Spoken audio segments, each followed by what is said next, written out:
Ya betul, hari ini untuk putri dari NM, LM lagi di visum tambahan di rumah sakit RSCM. Kalau itu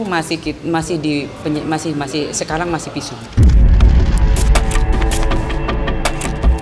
Ada sebuah proses dilakukan visum et repertum pada pagi tadi adalah dalam rangka untuk mencari kebenaran atas proses yang selama ini. Penundaan sudah diajukan oleh kuasa hukum dari VA hari Jumat. Ya, semoga saja kita tunggu saja untuk keterangannya yang kita harapkan. Itu yang dibutuhkan oleh penyidik. Insya Allah jika umur panjang, hari Jumat depan klien kami Fadel Al-Fajar Bajide dan kami tim hukum yang saya pimpin akan datang. Gue belum tahu ya, tapi abang gue sih pengen ketemu banget.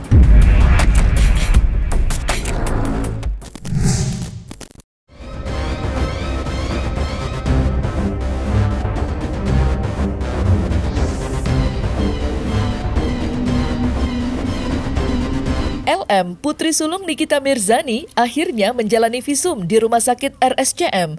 Dalam pemeriksaan visum tersebut, LM didampingi oleh pamannya Edwin dan kuasa hukum Nikita, Fahmi Bahmid. Hasil visum LM menjadi penting untuk dijadikan barang bukti atas laporan yang dibuat oleh Nikita. Seperti diketahui, Nikita melaporkan Fadel, kekasih LM, dengan pasal berlapis. Lantas seperti apa kondisi LM saat ini? Mengingat setelah proses penjemputan yang dramatis, LM tidak tampil di media. Ya betul, hari ini untuk putri dari NM, LM lagi di visum tambahan di rumah sakit RSCM. Kalau itu sekarang masih visum. Ya, jadi pertimbangan itu yang diberikan oleh ahlinya jelasnya dari RSCM. Jadi koordinasi dengan penyidik, kemudian dari penyidik koordinasi dengan rumah aman, lanjut dari P3A mengantar ke rumah sakit RSCM untuk visum tambahan hari ini. Untuk hari ini kondisi seperti biasa, ya memang sehat, kemudian dilakukan visum tambahan didampingi oleh kuasa hukum, penyidik PPA Polres Jakarta Selatan, kemudian dari P3A. Mulai membaik. Ada sebuah proses dilakukan visum et repertum pada pagi tadi adalah dalam rangka untuk mencari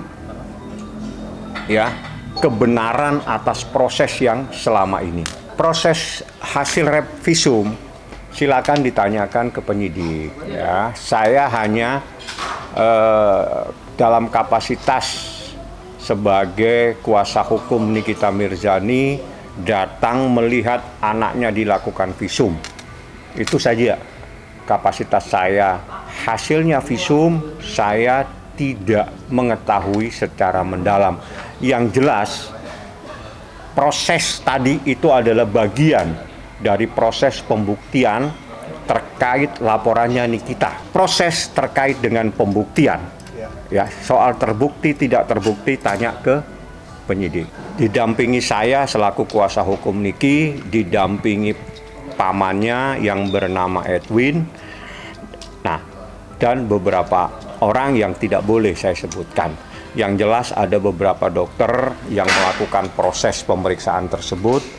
Juga ada beberapa tim yang mempunyai tugas keahlian masing-masing. Cukup lama, hampir 3-4 jam seingat saya. Jadi dari jam 10 lah sampai jam 1 lah. Sementara terkait pemeriksaan Fadel, Polres Metro Jakarta Selatan memastikan telah melakukan penjadwalan ulang terhadap Fadel yang rencananya akan kembali dipanggil untuk dilakukan pemeriksaan tepatnya pada hari Jumat minggu ini. Namun yang menarik dari pemanggilan Fadel yang akan menjalani pemeriksaan, yakni perseteruannya dengan Nikita. Berhembus kabar jika Nikita menerima tantangan dari pihak Fadel untuk bertemu di Polres Metro Jakarta Selatan.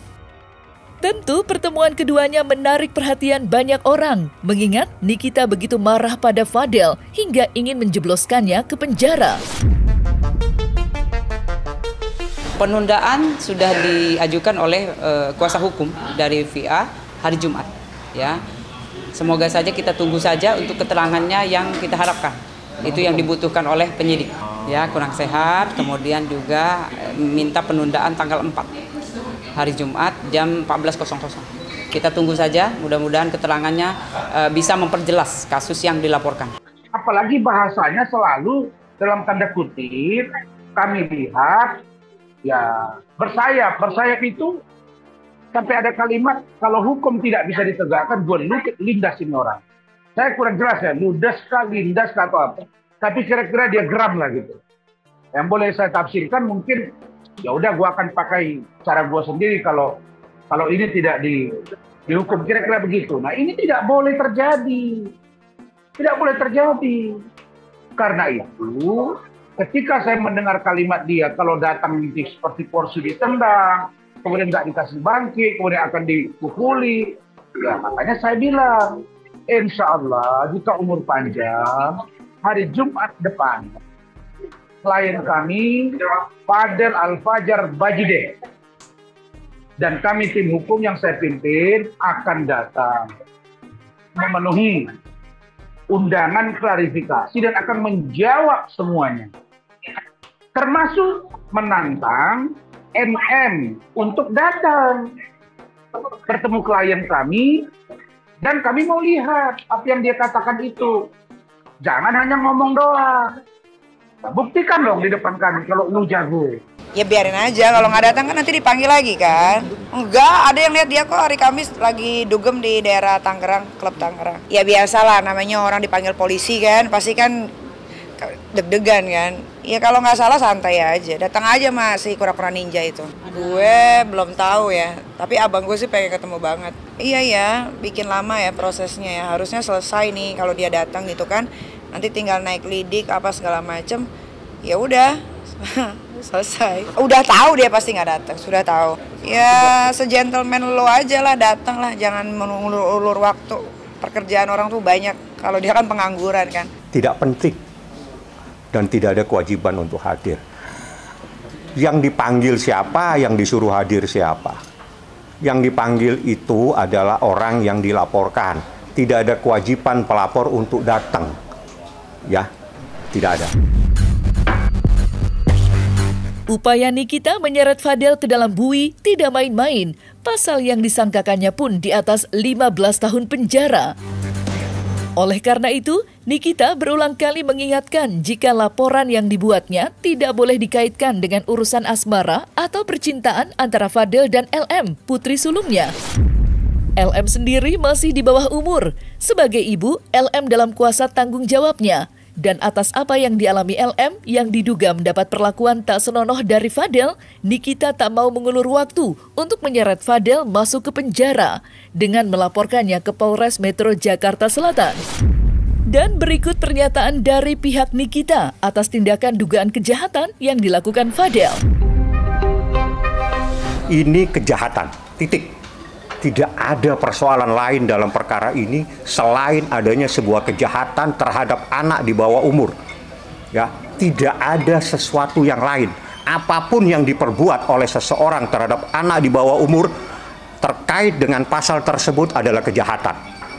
Ya, titik. Tidak ada yang lain. Makanya kalau mereka selalu ingin mimpi, bangun tidur yang benar supaya mimpinya bagus. Cuci muka yang benar supaya bisa menyampaikan mimpi itu dengan cara yang benar. Ingat, ini kejahatan. Ini tindak pidana kejahatan. Seorang yang melakukan kejahatan terhadap anak di bawah umur. Ancamannya 15 tahun. Tidak ada lagi yang bisa dibahas.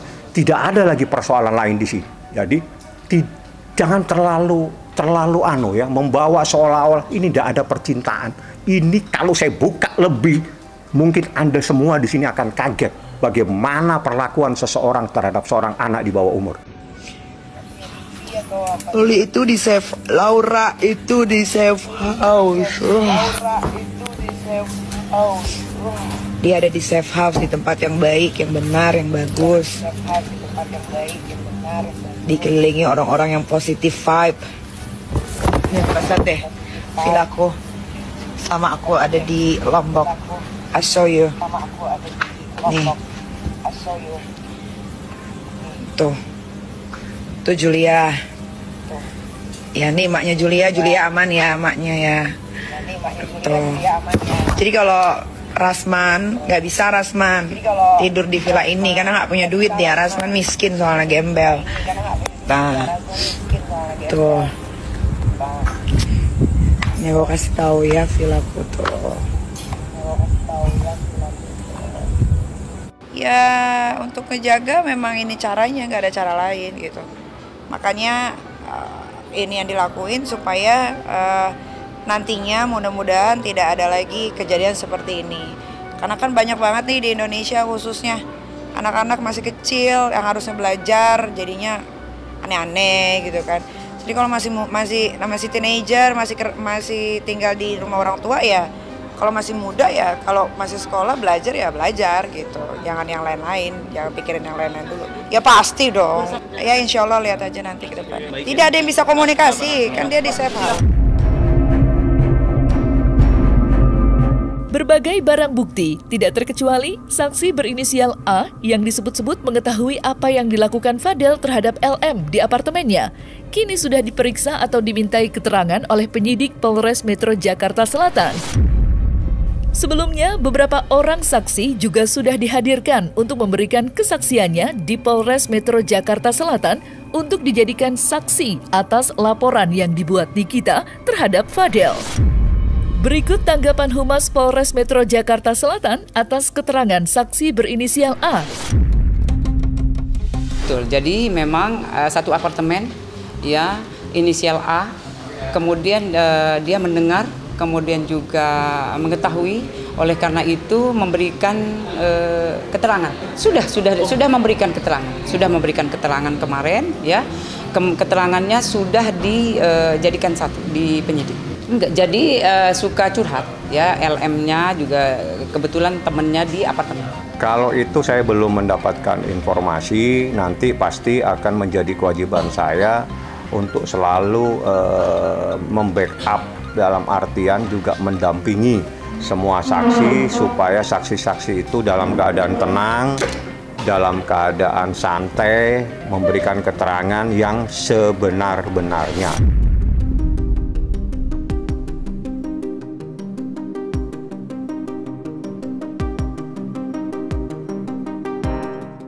Nah, selesai sudah Cumi Lovers, saksikan terus Cumi Camp In-Depth, kabar lengkap, mendalam, dan akurat dari narasumber terpercaya.